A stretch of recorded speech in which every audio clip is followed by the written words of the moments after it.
Okay, 4.6, we're going to talk about isosceles triangles. The objective, students will be able to use properties of isosceles and equilateral triangles. Before we do that, we need to know a couple of definitions of triangles. Some definitions and some terms. So the first thing here, the congruent sides of an isosceles triangle, these are called the legs. These are the legs. And if you look at this picture over here, see these two sides are congruent, so we call those the legs of an isosceles triangle. The third side of the isosceles triangle is called the base. The base. So here's the base. Down here, this is the side that is not congruent. The angle formed by the two congruent sides, so here's the two sides. This angle in between is called the vertex angle. And finally, the base angles.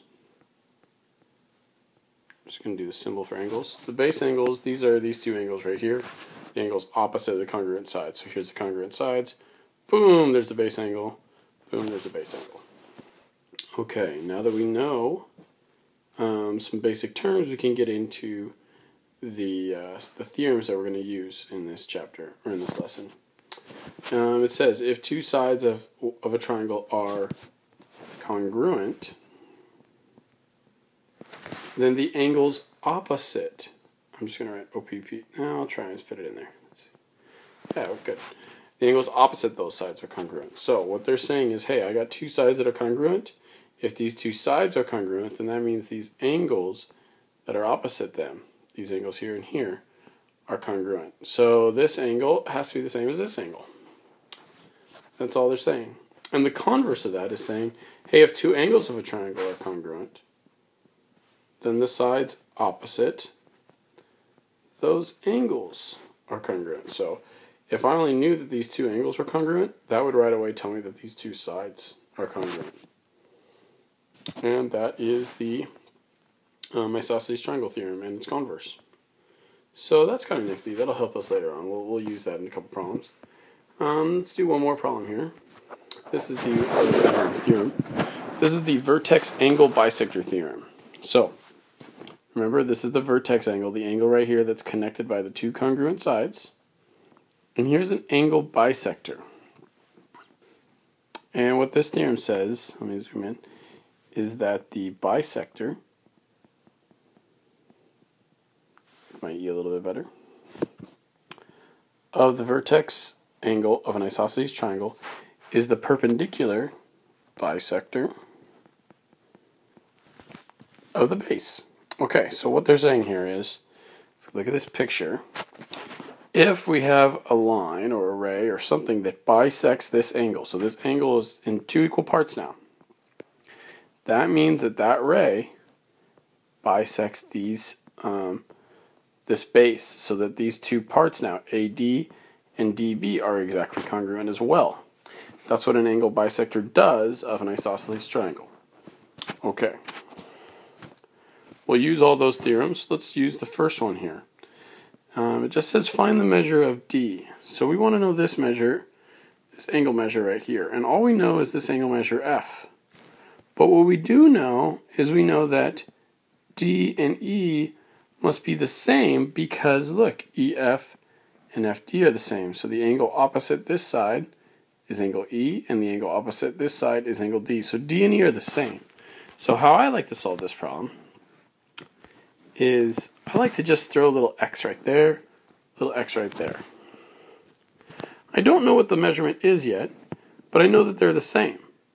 I know this one is 133, and I know that these three have to add up to 180. So I'm going to say x plus 133 equals 180. And then I'm just going to do some algebra. Well, x plus x is 2x. And if I subtract 133 from both sides, I would get, what is that, 47. So then I could divide both sides by 2, divide by 2, and I would get x equals, looks like 23.5. And if x equals 23.5, that means that angle D equals 23.5. degrees. There we go. And I was able to solve for angle D.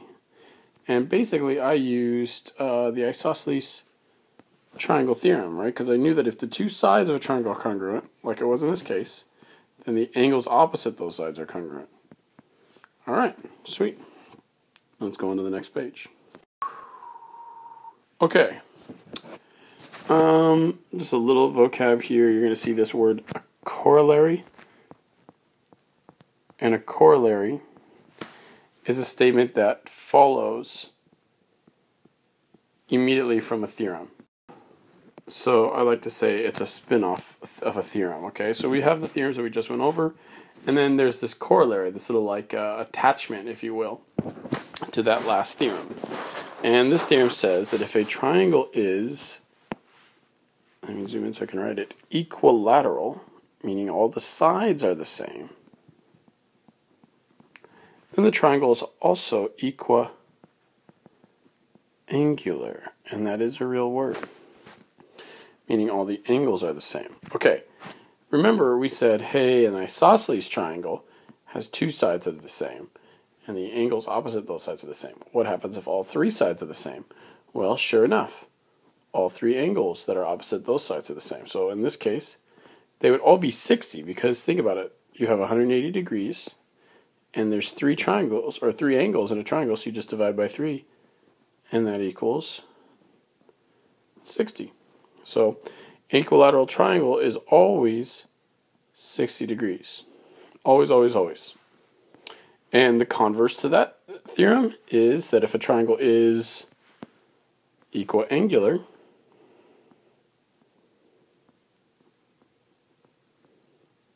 then that means the triangle is also equilateral.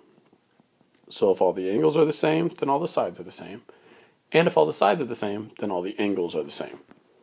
And all the angles have to be 60. All right.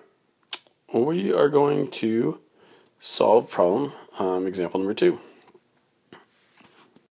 And it's probably going to be helpful that I can zoom in a lot here. So I'll be zooming in and out. But let's see. It says segment Y connects two vertices of a regular. Regular means that all sides are equal hexagon. Okay, well, here's the hexagon. And they're telling us that all these sides are the same. So let's just mark them. Put a little mark there.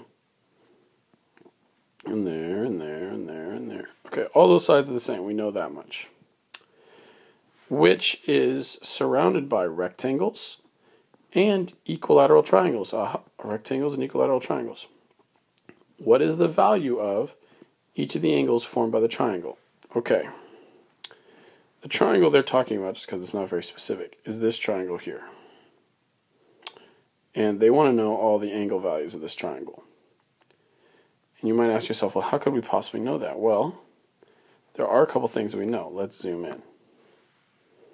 I know this is really zoomed in, and you obviously are not as zoomed in on this as your paper. But they did tell us a couple things. They told us, hey, these are rectangles. Well, we already know from a long time ago that rectangles all have little 90-degree corners. And the other thing they told me was that all these little triangles out here are equilateral. Well, if they're equilateral, what does that tell me about all these angles? Well, that means that all of these angles are 60 degrees. Okay, let's think about this. If this angle is 60 and this angle is 90, and it looks like I have a straight line, and in fact I do have a straight line going across, couldn't I figure out what this angle right here is? And then if I could figure out this angle, it looks like I have an isosceles triangle. So then I could figure out what this angle is. And if I knew both of these, I could easily find out what this one is. And then I could find all the angles of the triangle. So let's do it. This one is 90, and this is 60. And let's just call this, I don't know, A. And we could call this B, and we could call this C. Okay, well, A plus 90 plus 60 has to equal 180. And that's because this is a straight line. Straight lines always make 180. So A plus, and 90 and 60 make 150 equals 180. Subtract 150 from both sides, we get that A equals 30. All right, well look. That means this angle is 30 degrees, Angle B is also 30 degrees, like we said, because it's an isosceles triangle. And lastly, if we wanted to know what C was, switch colors here, we know that C plus 30 also has to add up to 180 because it's a triangle. So C plus 60 equals 180, subtract 60 from both sides, and we get C equals 120. There we go, we can put that in there.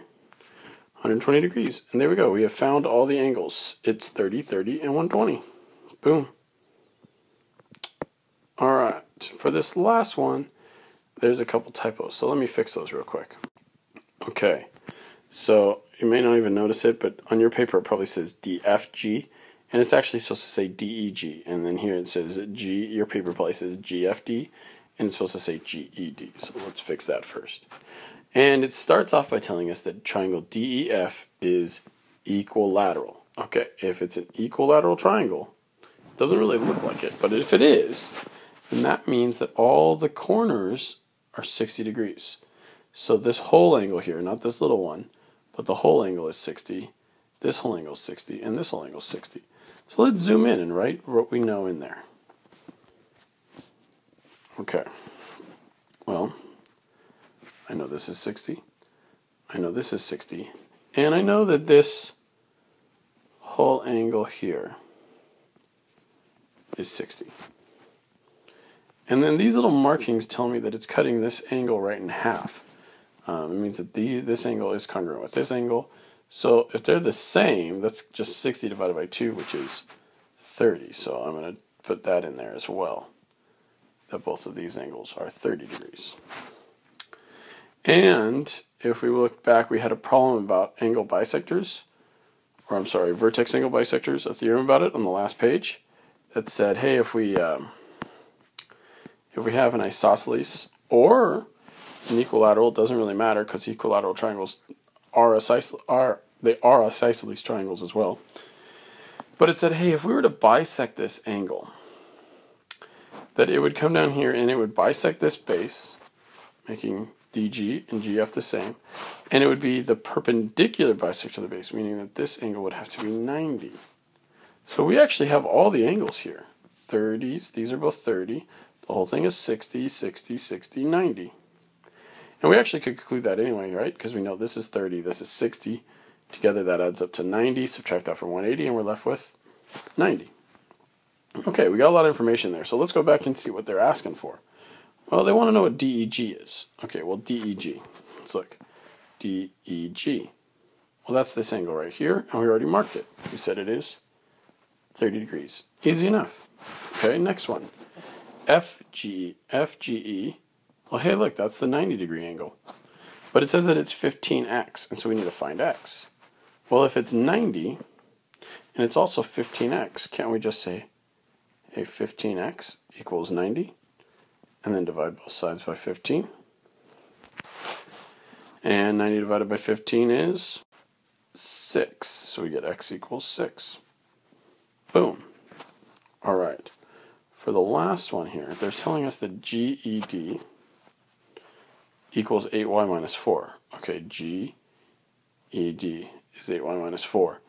And we already know that it's also 30. So I want you guys to try and solve for y. You may need to pause the video because I'm going to put the answers up in a little bit, but I want you to try that. You know that GED is 8y minus 4, and you also know that GED is 30 degrees. So try and solve for y. Go for it.